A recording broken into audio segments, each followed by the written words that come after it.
सहरसा पहुंचे देश के जाने माने मौलाना हजरत मुजीबुर रहमान। लोगों ने किया भव्य स्वागत।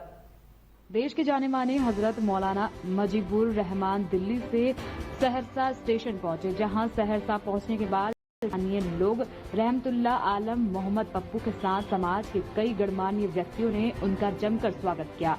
वहीं सहरसा पहुंचे हजरत मौलाना मुजीबुर रहमान ने बताया कि सहरसा में एक भव्य कार्यक्रम होने जा रहा है, जिसमें बिहार सरकार के कई मंत्री भी शिरकत करेंगे, जिसकी तैयारी को लेकर सहरसा पहुंचे हैं और जल्द ही इसको लेकर एक अहम बैठक की जाएगी, जिसमें सभी समाज के लोग इस बैठक में शामिल होंगे।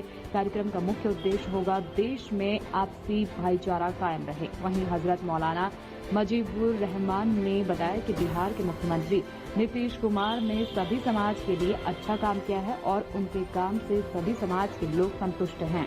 और एक बड़ा कार्यक्रम सहरसा में होने जा रहा है, क्या कुछ कहेंगे और क्या प्लानिंग की है आपने इसको लेकर?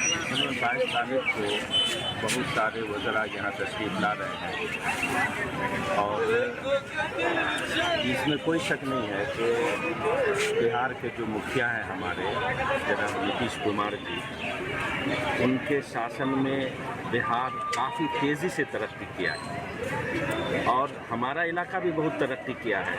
मगर इसके बावजूद इधर की जो पसमानदगी है, इधर जो जहालत है, इधर जो गुर्बत है कोसी कमिश्नरी में, वो बिहार में किसी और जगह पे ऐसी गुर्बत और जहालत और पसमानदगी नहीं है।